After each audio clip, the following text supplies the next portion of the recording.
ನಮಸ್ಕಾರ ವೀಕ್ಷಕರೇ, ನಾವು ಆಂಜನೇಯನ ಸ್ತೋತ್ರ ಹೇಳ್ತೀವಲ್ವಾ, ವಜ್ರಕಾಯ ಅಂತ ಹೇಳ್ತೀವಿ. ನಾವು ಮಹಾಭಾರತದಲ್ಲಿ ನೋಡ್ತೀವಿ ವಜ್ರಕಾಯದಾಗಿರ್ಬೇಕು ಅಂತ ಹೇಳ್ತೀವಿ. ಆದ್ರೆ ನಮ್ಮ ನರೇಂದ್ರ ಮೋದಿ ಅವರು ಹೇಳ್ತಾರೆ, ಪ್ರೈಮ್ ಮಿನಿಸ್ಟರ್ ಹೇಳ್ತಾರೆ, ಮುಂದಿನ ದಿನಗಳಲ್ಲಿ ನಮ್ಮ ದೇಶಕ್ಕೆ ಸ್ಥೂಲಕಾಯ ಅನ್ನೋದೇ ಒಂದು ದೊಡ್ಡ ಸಮಸ್ಯೆ ಆಗಿ ಹೋಗ್ಬಿಡುತ್ತೆ. ಅಂದ್ರೆ ಎಲ್ಲರೂ ದಪ್ಪ ಆಗಿರ್ತಾರೆ, ಏನ್ ಬೇಕಾಗಿದ್ದೆಲ್ಲ ಬೇಡದಿರದೆಲ್ಲ ತಿನ್ಕೊಂಡು ಎಲ್ಲ ದಪ್ಪ ಆಗಿರ್ತಾರೆ. 30-40 ವರ್ಷಕ್ಕೆಲ್ಲ ಮಂಡಿ ನೋವು ಬರ್ತಾ ಇದೆ, ಬೇರೆ ಸಮಸ್ಯೆಗಳು ಶುರು ಆಗ್ತಿದೆ ಅಂತ ಹೇಳಿ.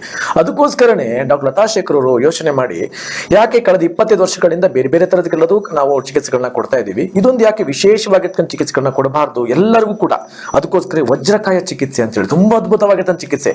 ಹೇಗಿರುತ್ತೆ ಆ ವಜ್ರಕಾಯ, ನಮ್ಮ ದೇಹದಲ್ಲಿ ಹೇಗೆ ಆ ಶಕ್ತಿ ಸಂಚಲನ ಮಾಡ್ಕೊಳ್ಬಹುದು, ಎಷ್ಟು ದಪ್ಪ ಇದ್ರೂ ಕೂಡ ಹೇಗೆ ನ್ಯಾಚುರಲ್ ಆಗಿ ವೇಟ್ ಲಾಸ್ ಮಾಡ್ಕೊಳ್ಬಹುದು, ಫಿಟ್ ಅಂಡ್ ಫೈನ್ ಆಗಿ ಆಗ್ಬೋದು ಅನ್ನೋದ್ರ ಬಗ್ಗೆ ಒಂದು ಚಿಕಿತ್ಸೆ, ಅದ್ರ ಬಗ್ಗೆ ಅವರೇ ಹೇಳ್ತಾರೆ. ಡಾಕ್ಟರ್, ಇವಾಗ ವಜ್ರಕಾಯ ಕೇಳಿದ ತಕ್ಷಣ ಖುಷಿ ಆಗುತ್ತೆ. ಆ ವಜ್ರಕಾಯ ಚಿಕಿತ್ಸೆ ಬಗ್ಗೆ ಕೆಲವೊಂದು ಮಾಹಿತಿಗಳನ್ನ ಕೊಡಿ. ವಜ್ರಕಾಯ ಅಂದ್ರೆ ನಮ್ಮ ದೇಹ ವಜ್ರದಂತ ಕಠಿಣವಾಗಿ ಸ್ಟ್ರಾಂಗ್ ಅಂಡ್ ಸ್ಟ್ರೆಂತ್ ಅಷ್ಟು ಚೆನ್ನಾಗಿರ್ಬೇಕು ಅಂತ. ಅದಕ್ಕೆ ವ್ಯಾಯಾಮ ಖಂಡಿತ ಆಗತ್ತೆ.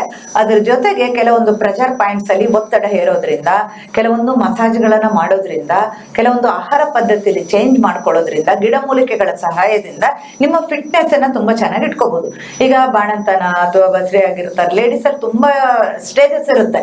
ಸೊ ಮೆನೋಪಾಸ್ ಟೈಮಲ್ಲಿ ಎಲ್ರು ದಪ್ಪ ಆಗ್ತಾರೆ. ಅದಕ್ಕಿಂತ ಚಿಕ್ಕಲ್ಲಿ ಮೆಚೂರ್ ಆದಾಗಿಂದ ದಪ್ಪ ಆಗ್ಲಿಕ್ಕೆ ಸ್ಟಾರ್ಟ್ ಆಗ್ತಾರೆ. ಎಲ್ರಿಗೂ ನಮ್ಗೆ ಡ್ರೆಸ್ ಚೆನ್ನಾಗಿರ್ಬೇಕು, ನಾವು ಚೆನ್ನಾಗಿ ಕಾಣ್ಬೇಕು.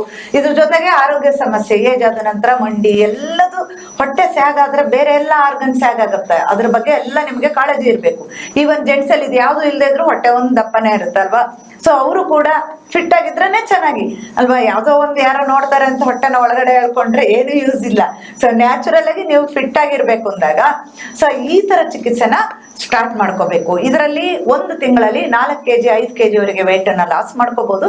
ಹಾಗೇನೆ ನಿಮ್ಮ ಸ್ಯಾಗ್ ಆಗಿರುವಂತದ್ದು ಅಂದ್ರೆ ಕೈ ಭಾಗದಲ್ಲಿ, ಹೊಟ್ಟೆ ಭಾಗದಲ್ಲಿ ಮಸಲ್ಸ್ ಜೋತು ಬೀಳ್ತಾ ಇರುತ್ತೆ. ಅಂದ್ರೆ ಅಷ್ಟು ಕಷ್ಟ ಆಗಿರುತ್ತೆ, ನೋಡ್ಲಿಕ್ಕೂ ಕೂಡ ಒಂಥರ ಹಿಂಸೆ ಆಗುತ್ತೆ. ಆಮೇಲೆ ಅವ್ರಿಗೆ ಕೂಡ ತುಂಬಾ ಪ್ರಾಬ್ಲಮ್, ಬೇರೆ ಒಂದು ವಾಕ್ ಹೋಗ್ಲಿಕ್ಕೆ ಕೂಡ ಆಗೋದಿಲ್ಲ. ಅಷ್ಟು ತೈ ಭಾಗದಲ್ಲಿ, ಹಿಪ್ ರೀಜನ್ ಅಲ್ಲಿ ಎಲ್ಲ ಫ್ಯಾಟ್ ಅಕ್ಯುಮುಲೇಟ್ ಆಗಿರುತ್ತೆ. ಅದಕ್ಕೆ ಡಿಫ್ರೆಂಟ್ ಆಗಿ ಮಸಾಜ್ ಮಾಡಿ ಮತ್ತೆ ಅದಕ್ಕೆ ನಿಮ್ಗೆ ಬೇರೆ ಬೇರೆ ತರ ಚಿಕಿತ್ಸೆಗಳನ್ನ ನೀವು ಮನೇಲಿ ಕೂಡ ಮತ್ತೆ ಮಾಡ್ಕೊಳ್ಳೋ ತರ ಕೂಡ ಹೇಳ್ಕೊಡ್ತೀವಿ. ಅದನ್ನ ಫಾಲೋ ಮಾಡಿದ್ರೆ ನ್ಯಾಚುರಲ್ ಆಗಿ ಫಿಟ್ ಅಂಡ್ ಫೈನ್ ಆಗಿ ಇರ್ಬೋದು. ಗೊತ್ತಾಯ್ತಲ್ಲ, fitness is a fairness of the life ಅಂತ. ಅಂದ್ರೆ ಫಿಟ್ ಆಗಿದ್ರೆ ಅದೇ ನಮ್ಮ ಸುಂದರವಾಗಿರೋ ಬದುಕಿಗೆ ಒಂದು ಆಧಾರ ಅಂತ ಹೇಳಿ. ಹಾಗಾಗಿ ಪ್ರತಿಯೊಬ್ರು ಫಿಟ್ ಆಗಿರ್ಬೇಕು. ಇವಾಗ ನರೇಂದ್ರ ಮೋದಿಗಳು ಏನು ಪ್ರಧಾನಮಂತ್ರಿಗಳು ಒಂದು ಕರೆ ಕೊಟ್ಟಿದ್ದಾರೆ, ಪ್ರತಿಯೊಬ್ಬರು ಜಾಗೃತಿ ಆಗಬೇಕು, ಸ್ಥೂಲಕಾಯದಿಂದ ಹೊರಗಡೆ ಬರಬೇಕು ಅಂದ್ರೆ ಪ್ರತಿಯೊಬ್ಬರ ಕಾಂಟ್ರಿಬ್ಯೂಷನ್ ಕೂಡ ತುಂಬಾ ಇಂಪಾರ್ಟೆಂಟ್.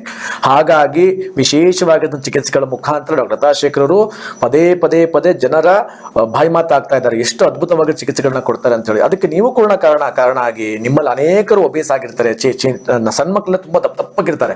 ಅವನ್ನೆಲ್ಲ ಒಂದು ಫಿಟ್ ಅಂಡ್ ಫೇರ್ ಆಗಿ ಮಾಡ್ಬೇಕು ಅಂದ್ರೆ ಈ ನಿಮ್ಮ ವಜ್ರಕಾಯ ಚಿಕಿತ್ಸೆ ತುಂಬಾ ಅದ್ಭುತವಾಗಿರೋ ಚಿಕಿತ್ಸೆ. ಅದ್ರ ಬಗ್ಗೆ ಮಾಹಿತಿಗಳನ್ನ ಪಡ್ಕೊಳ್ಳಿ.